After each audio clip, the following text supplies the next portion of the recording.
एक छोटे से शहर में नितिन नाम का एक आदमी रहता था। वो पत्नी कविता, बेटी रेखा के साथ रहता था।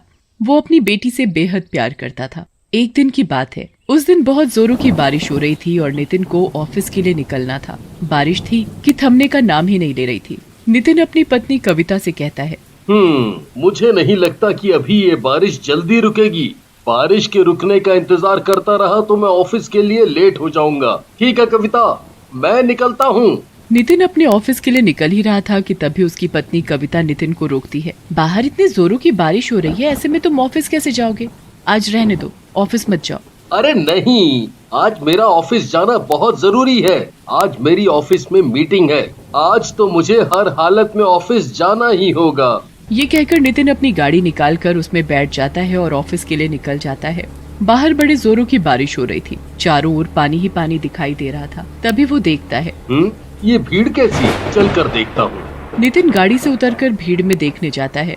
वो देखता है कि एक 8 साल की बच्ची खून में लथपथ पड़ी है, दर्द से कराह रही है। सभी लोग उसे घेर कर खड़े देख रहे हैं। नितिन सब लोगों से कहता है, अरे इसे अस्पताल लेकर जाना पड़ेगा। इसे जल्दी से अस्पताल लेकर चलो, नहीं तो ये मर जाएगी। पर कोई भी उस बच्ची की मदद के लिए नहीं आता। नितिन उस बच्ची से कहता है, बेटा तुम चिंता मत करो, मैं तुम्हें अभी अस्पताल लेकर चलता हूँ। नितिन देखता है कि उसे बुरी तरह चोट लगी हुई है। वो दर्द से तड़प रही है और कराह रही है, माँ माँ। इसे जल्दी ही अस्पताल लेकर जाना पड़ेगा। इसका खून भी बहुत बह गया है। इसका जल्दी इलाज करना बहुत जरूरी है। इसे जल्दी से मेरी गाड़ी में लिटाओ। नितिन उस बच्ची को अपनी गाड़ी में लिटाकर उसे अस्पताल लेकर पहुंचता है। डॉक्टर साहब जल्दी कीजिए, इस बच्ची की हालत ठीक नहीं है। इसका कोई एक्सीडेंट करके चला गया है। प्लीज आप इसे बचा लीजिए। ठीक है, हम पूरी कोशिश करेंगे। डॉक्टर उस बच्ची का इलाज शुरू करते हैं। बच्ची तो बच जाती है, पर डॉक्टरों को उसका एक पैर काटना पड़ता है। जब तक उस बच्ची को होश नहीं आ जाता, नितिन भी वहीं उस बच्ची के पास बैठा रहता है। तभी कुछ ही देर में उसे होश आ जाता है। माँ माँ। तुम कैसी हो बेटा? बच्ची कुछ नहीं कहती, वो रोए जा रही थी। तभी बच्ची जब अपने पैर को देखती है, मेरा पैर, मेरा पैर। बच्ची अपने पैर को देखकर बहुत रोती है। तभी डॉक्टर बताता है, बेटा हमें तुम्हारा पैर इसलिए काटना पड़ा क्योंकि कुचलने की वजह से तुम्हारा पूरा पैर खराब हो चुका था। बच्ची रोए जा रही थी। वो चुप होने का नाम ही नहीं ले रही थी। नितिन उसे चुप कराने की कोशिश करता है। चुप हो जाओ, रो मत। मुझे बताओ तुम कहाँ रहती हो? मैं तुम्हें तुम्हारे घर, तुम्हारे माँ पिताजी के पास छोड़ दूंगा। ये सुनकर बच्ची रोने लगती है, मेरा कोई घर नहीं है, मेरे माँ बाप नहीं है। उस बच्ची की बात सुनकर नितिन के पैरों तले जमीन खिसक जाती है। उसे बड़े जोरों का झटका लगता है। वो हिम्मत करके उस बच्ची से उसके बारे में और नाम पूछता है। नैना, नैना नाम है मेरा। मेरे माता पिता का बचपन में ही देहांत हो गया था। फिर दादी ने मुझे पाला, पर वो भी मर गई। अब मैं बिल्कुल अकेली हूँ, मेरा कोई नहीं है। नितिन कुछ देर चुप हो जाता है और कुछ सोचकर नैना से कहता है, तुम अपने आप को अकेली मत समझो। तुम मेरे साथ मेरे घर चलो। आज से तुम मेरे घर में ही रहोगी। मेरी बेटी बनकर रहना। नैना की अस्पताल से छुट्टी हो जाती है। फिर नितिन नैना को अपने घर ले जाता है। नैना अब एक बैसाखी के सहारे खड़े होकर चलती है। नितिन और नैना घर पहुंच जाते हैं। नैना, ये रेखा है मेरी बेटी, और ये कविता तुम्हारी माँ है। नैना, आज से तुम भी हमारी ही बेटी हो। तुम हमें अपने ही माता पिता समझो। नैना अपने नए माता पिताजी को पाकर खुशी के मारे फूट फूट कर रोने लगती है। माँ, पिताजी। रेखा को अपने माता पिता का नैना के प्रति प्यार देखकर नैना से जलन होने लगती है और वो नैना से नफरत करने लगती है। नितिन और कविता नैना की अच्छे से देखभाल करते हैं। नैना भी बहुत ही जल्दी ठीक भी हो जाती है। नितिन नैना का दाखिला रेखा के स्कूल में ही करवा देता है। अब रेखा और नैना दोनों साथ साथ स्कूल जाती, पर रेखा नैना से बिल्कुल भी बात नहीं करती, जबकि नैना रेखा को अपनी सगी बहन की तरह प्यार करती थी। एक दिन की बात है, सर्दी का मौसम था। नैना ने अपने नहाने के लिए गर्म पानी किया था। उसे क्या पता था कि रेखा ने सारा पानी खत्म कर दिया है। मैंने तो पानी गर्म किया था, फिर ये खत्म कैसे हो गया? उसे ठंडे पानी से ही नहाना पड़ता है और वो रेखा से पूछती है, रेखा, नहाने का पानी क्या तुमने खत्म किया था? तुम कहना क्या चाहती हो? रेखा नैना को इसी तरह हमेशा परेशान करती रहती। वो उससे नौकरों जैसा बर्ताव करती। वो बेचारी एक पैर होने के बावजूद भी घर का भी काम करती और रेखा का भी हर काम करती। फिर भी रेखा नैना से ठीक से बात नहीं करती। ऐसे ही नैना और रेखा दोनों बड़ी हो रही थीं। फिर एक दिन नैना और रेखा को स्कूल का प्रोजेक्ट मिला था। दोनों बहनें प्रोजेक्ट बनाने में लगी हुई थीं। नैना पढ़ाई में बहुत होशियार थी तो वो अपना प्रोजेक्ट जल्दी बना लेती है, लेकिन रेखा प्रोजेक्ट नहीं बना पाती तो वो नैना का प्रोजेक्ट चुरा लेती है। और अगले दिन दोनों को स्कूल जाना था। उन्हें क्लास में अपना प्रोजेक्ट दिखाना था। नैना अपना प्रोजेक्ट ढूंढती है। वो रेखा से पूछती है, रेखा कहीं तुमने तो नहीं देखा मेरा प्रोजेक्ट? रेखा गुस्से में नैना के ऊपर चिल्लाती हुई, तुम समझती क्या हो? जब देखो अपनी गलती कर मेरे ऊपर नाम लगाती रहती हो। मैं क्यों लूंगी तुम्हारा प्रोजेक्ट? मेरा प्रोजेक्ट मेरे पास है, खुद का बना नहीं तो बहाना लगा रही हो। नैना बेचारी रेखा की बात सुनकर बहुत रोती है। ऐसे ही एक दिन रेखा का जन्मदिन था। रेखा ने अपनी सहेलियों को अपने जन्मदिन पर बुलाया था।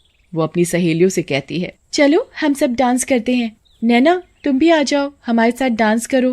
पर तुम एक पैर से डांस कैसे करोगी? रेखा अपनी सहेलियों के आगे नैना की बड़ी बेइज्जती करती है। रेखा की बात सुनकर नैना रोने लगती है और बिना कुछ कहे वहाँ से चली जाती है। और वो अपनी माँ के साथ रसोई में जाकर हाथ बटाने लगती है। माँ आप आराम से बैठो, मैं करती हूँ। मैं कर लूंगी, तू जाकर रेखा के साथ उसकी सहेलियों के पास बैठ, मैं तुम सबके लिए नाश्ता लेकर आती हूँ। नैना वापस आकर उसकी सहेलियों के साथ बैठ जाती है। फिर रेखा अपने जन्मदिन का केक काटती है और उसे मुबारकबाद देती है। Happy birthday to you, happy birthday to you Rekha. Rekha cake काटकर अपने माँ पापा को खिलाती है और बाकी सहेलियों को भी केक खिलाती है, पर नैना को नहीं खिलाती। नैना को ये देखकर बड़ा दुख होता है और वो अपने कमरे में जाकर बहुत रोती है।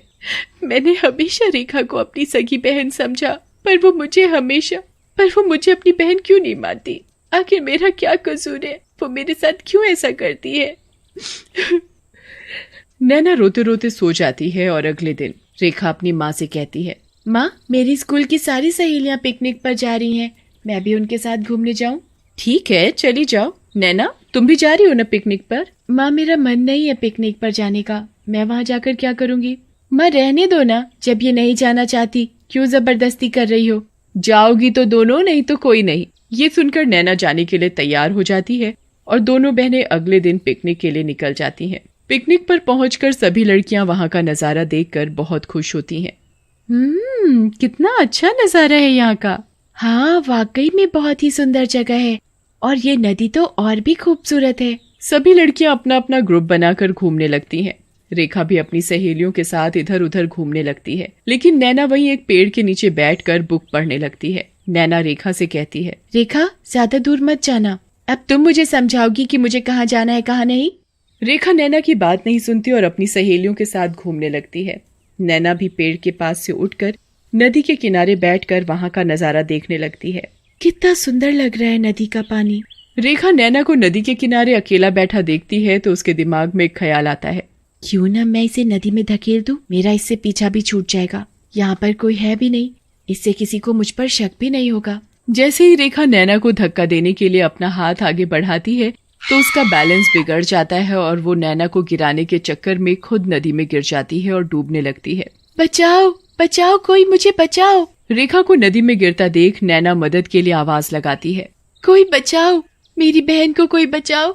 नैना मदद के लिए चिल्लाए जा रही थी पर आसपास कोई नहीं था। नैना को कुछ समझ में नहीं आ रहा था कि वो अपनी बहन को कैसे बचाए। तभी वो रेखा को बचाने के लिए खुद नदी में कूद जाती है और उसे बचाने की कोशिश करती है। मैं तुम्हें कुछ नहीं होने दूंगी, मैं तुम्हें बचा लूंगी। नैना ने रेखा को पकड़ रखा था और नैना पूरी कोशिश कर रही थी रेखा को बचाने की, पर एक पैर होने की वजह से वो भी डूबने लगती है। तभी वहाँ रेखा की सहेलियां आ जाती हैं और वो रेखा और नैना को डूबता हुआ देखती हैं। रेखा नैना तुम चिंता मत करो, मैं अभी किसी को बुलाकर लाती हूँ। रेखा की सहेलियां स्कूल के सर को बुलाकर लाती हैं। स्कूल के सर नदी में कूदकर रेखा और नैना दोनों को बाहर निकाल कर बचा लेते हैं। रेखा को होश था लेकिन नैना अभी तक बेहोश थी। नैना को इस तरह बेहोश देखकर रेखा मन ही मन पछता रही थी। उसे अपनी गलती का एहसास होता है। हे भगवान, ये मैंने क्या कर दिया? अपनी ही बहन को मारने चली थी। भगवान मुझे माफ कर दो, मेरी नैना को बचा लो। फिर सभी नैना को अस्पताल ले जाते हैं। वहाँ उसके माँ पिताजी भी आ जाते हैं और नैना का इलाज करवाते हैं। और जैसे ही नैना को होश आता है, नैना मुझे माफ कर दो, मैंने तुम्हारे साथ कितना गलत किया, फिर भी तुमने मेरी जान बचाई। जान कैसे नहीं बचाती, तुम मेरी बहन जो हो, मेरी बहन, प्यारी बहन।